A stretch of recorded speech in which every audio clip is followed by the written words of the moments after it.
आप सुन रहे हैं क्रो स्टोरी। उम्मीद करते हैं कि आप इस कहानी को पूरा सुनेंगे। अगर आपको कोई कहानी भेजनी है तो मेरे इंस्टाग्राम का लिंक नीचे है, उसमें मैसेज कर दीजिए। आज आपको सुनने को मिलेगा 18 साल के लड़के को कैसे मौत के जाल में फंसाया जाता है और पता नहीं इससे किसको फ़ायदा होता है। तो चलिए शुरू करते हैं। हड़बड़ाकर दौड़ते हुए सुदीप हाथ में एक कैरी बैग पकड़ के पूरी जान लगाकर सुनसान कच्ची रास्तों पे ऐसे भाग रहा था कि मानो कोई उसके जान के पीछे हाथ धोकर पड़ा है। सुदीप हांफते हांफते कुछ दूर जाके रुका, एक नीम के पेड़ के सामने। घुटने टेक कर माफी मांगते हुए बोला, क्यों पड़े हो मेरे पीछे? मुझसे गलती हो गई है, माफी मांग चुका हूं मैं, तो फिर क्यों मुझे बख्श नहीं देते? सुदीप रोते हुए ये सब बोल के थोड़ा सा सांस लिया तो किसी ने पीछे से सर्द आवाज में जवाब दिया, मैं भी तुझे बोल चुका हूं, मुझसे पीछा छुड़ाने का दो ही तरीका है, या तो खुद को खत्म कर दो या तो खुद मेरे हाथों खत्म हो जाओ। सुदीप ने थोड़ा दिमाग लगाया, कैरी बैग से चिकन निकालकर उस पेड़ के नीचे रखा, बिना पीछे देखते हुए अपने घर वापस भाग कर जाने लगा। घर पहुंचा तो खिड़की दरवाजा सब कुछ बंद करके अपने बिस्तर पर छुपके सोने की कोशिश करने लगा, इस उम्मीद में कि शायद खतरा टलने ही वाला है। तभी उसके बिस्तर के अंदर गर्म चिपचिपा सा कुछ महसूस हुआ। लाइट ऑन किया तो सामने दिखा वही मरा हुआ मुर्गी जो सुदीप ने नीम के पेड़ पर रखा था। यह देखकर सुदीप का दिमाग काम करना तो बंद कर ही चुका था कि तभी लाइट ब्लिंक करने लगा। सुदीप ऐसे तड़पने लगा जैसे कि किसी ने उसके पूरे शरीर पर तेजाब डाल दिया हो। सुदीप का शरीर अकड़ने लगा और उसने कहा, इस मुर्गी का क्या चिकन पॉप्स बनाकर बेचूं मैं? जो मांगा है वो दे दो मुझे। तुझसे अच्छा तो अंकित था, एक दिन नहीं लगा उसे मौत को कबूल करने में, सिर्फ 2 दिन बचे हैं तेरे पास। ये शब्द बोलकर सुदीप नीचे गिरा और बेहोश हो गया। अभी जो हुआ, बोलने वाला तो सुदीप था लेकिन शब्द और आवाज किसी और का। अभी तो सुदीप बेहोश है।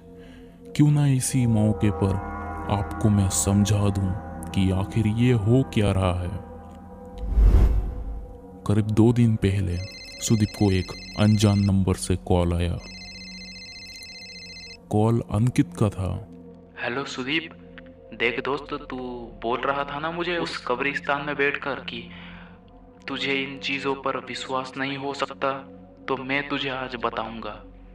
एक काम कर, एक मुर्गी ले और उस मुर्गी को हल्दी से लपेटकर किसी बड़े और पुराने नीम के पेड़ या तो पीपल के पेड़, दोनों में से किसी भी पेड़ में जाके नीचे रखकर ये मंत्र बोलकर अगर कुछ गाली देगा तो देखना तेरा जो भी वहम है ना वो दूर हो जाएगा, क्योंकि मैंने ये करके देखा है।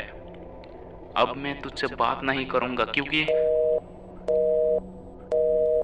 इतना कह रहे ही उस तरफ से फोन कट गया था।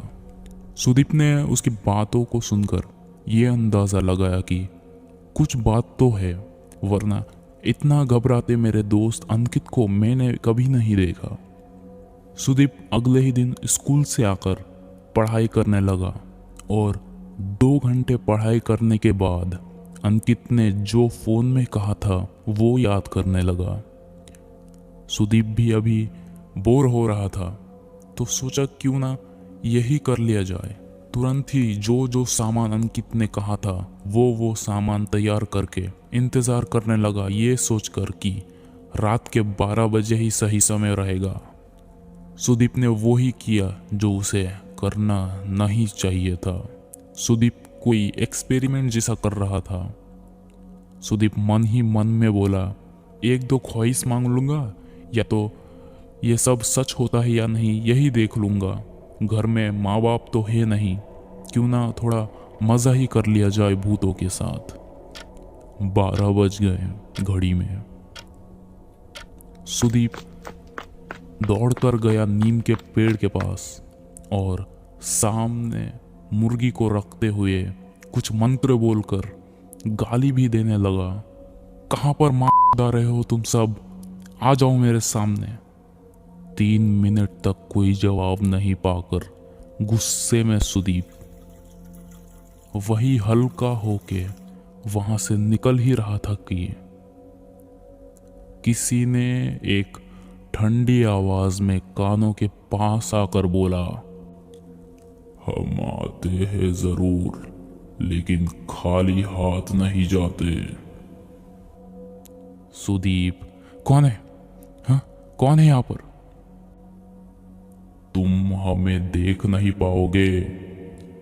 अगर हमसे पीछा छुड़ाना है तो हमारे 2 में से एक ख्वाहिश पूरी कर दो, या तो खुद मर जाओ या तो खुद को मार डालो।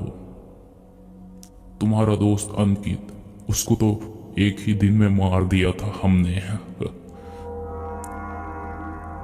यह सब सुनकर हक्का बक्का सुदीप को ऐसा महसूस हो रहा था कि मानो दिमाग में करंट दौड़ रहा हो। सुदीप भागकर घर की तरफ गया।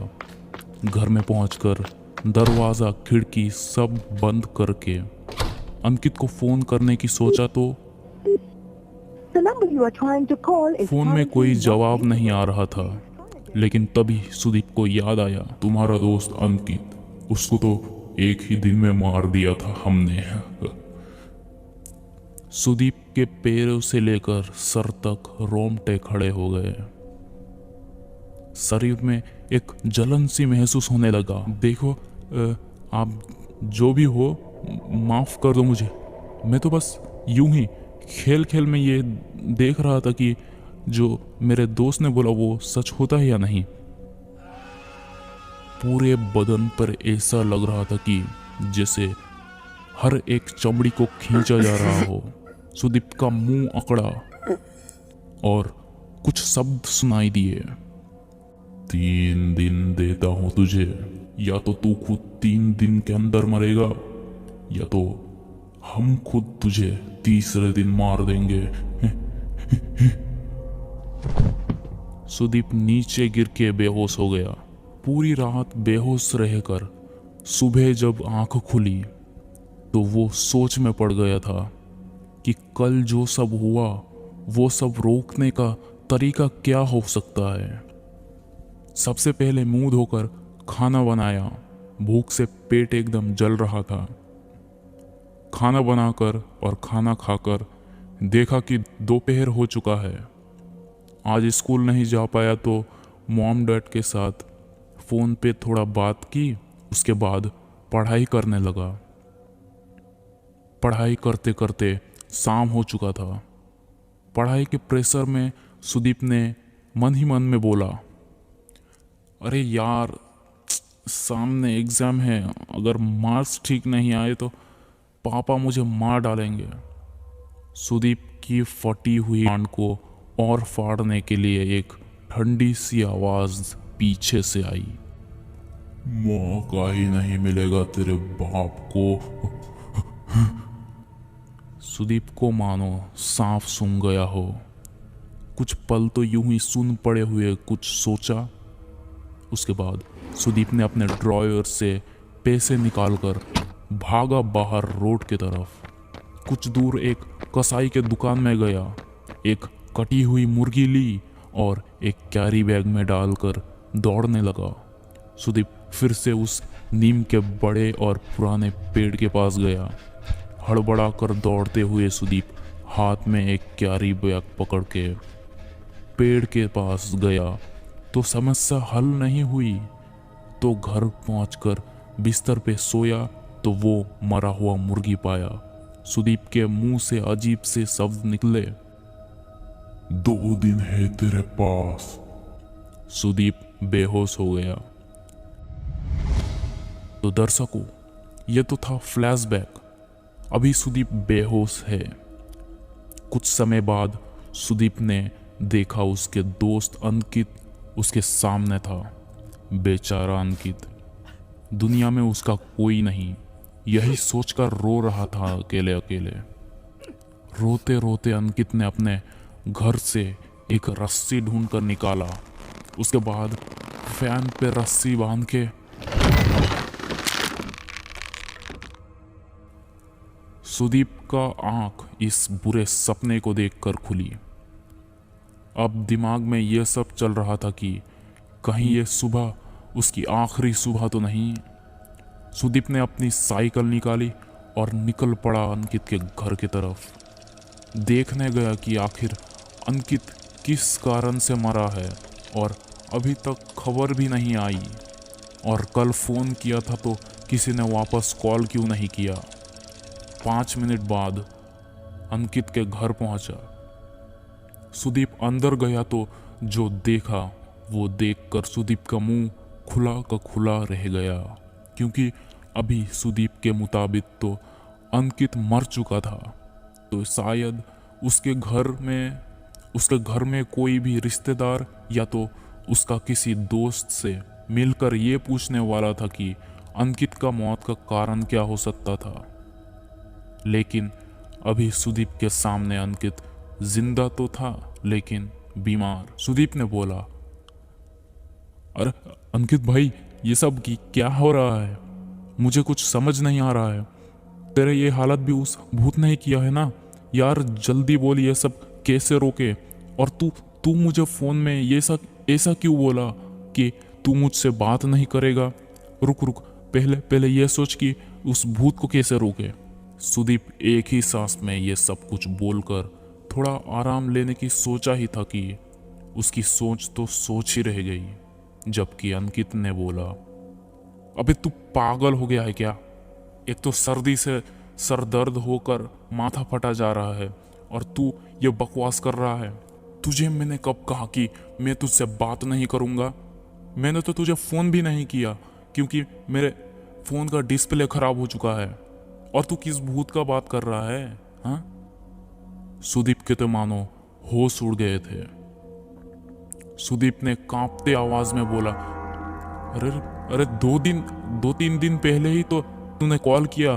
कॉल करके बोला था कि ये नीम के पेड़ के पास नीचे मांस रखो, गाली वाली दो और देखो क्या होता है। जब से मैं ये सब किया है ना, मेरा जीना हराम हो चुका।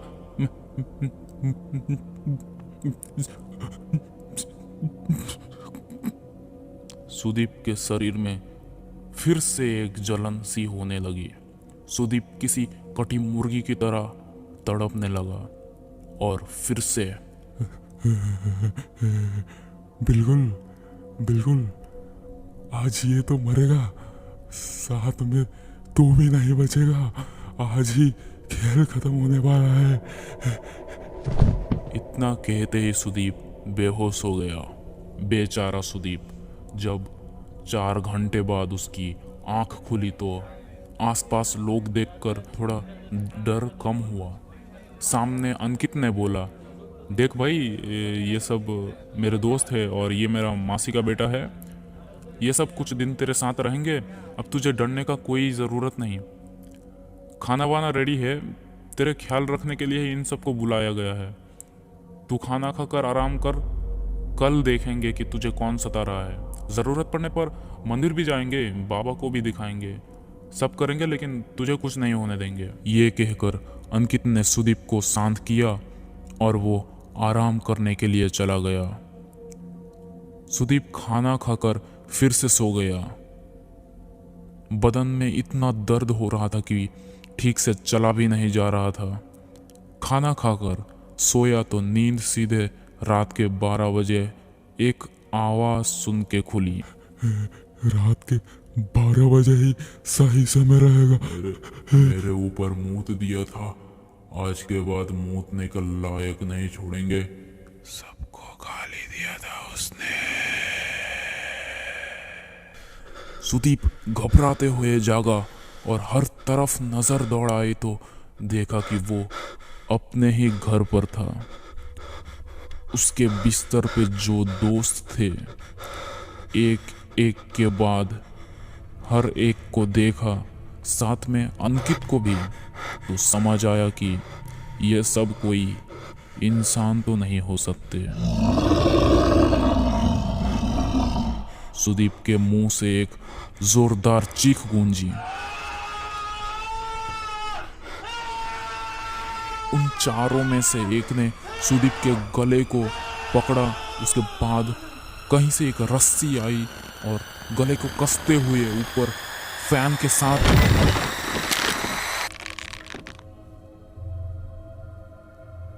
एक हफ्ते बाद अंकित अपने दोस्त जुबेर के साथ एक कब्रिस्तान में बैठकर कुछ बातें कर रहा था। जुबेर ने अंकित को बोला, यार अपन लोग को इन लड़कियों के चक्कर में नहीं पड़ना चाहिए। उस पागल सुदीप को देख, कैसे मर गया एक लड़की के लिए। अंकित ने जुबेर को बोला, हाँ यार, सुदीप की आत्मा को शांति मिले। क्या क्या आत्मा? हाँ, अरे यार, मुझे इन चीजों पर विश्वास ही नहीं हो सकता।